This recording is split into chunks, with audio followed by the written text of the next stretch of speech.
So we are open our part Venturi, and then we are going to create a flow simulation project.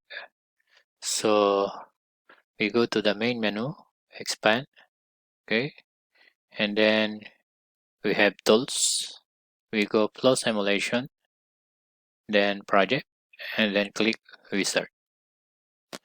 So we rename the project to Venturi, right? Then next. So meter per second, so everything here is okay. So we just click next. Now internal simulation, all right, then next. Then we have to select air, okay, air is added, okay, then next. This one, next, and then just leave it as the same, okay. All right, finish. So this one, there is a volume recognition because there is an open on both sides. So we are going to put a lead. So we just click yes. All right, say here create a lead. So we are going to select this space to create a lead on this space. So same on the other side.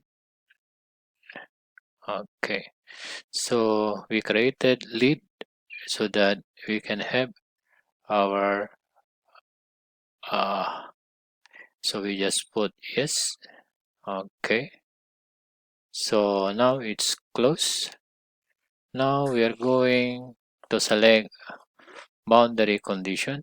Okay, insert boundary condition. So we got the inlet.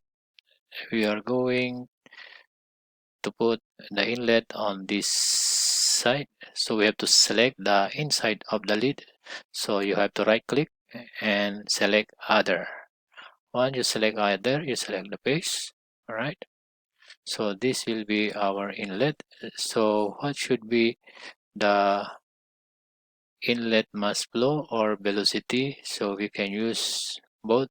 We can use inlet velocity, and then we can put 20 meter per second in a poorly developed flow. Okay, and then check. So another boundary condition, we put it outlet. So we select this side again, right click and select the other, and then select. Okay, so this one just remain it as environment pressure and then check. So the project for the flow simulation for the Venturi is done.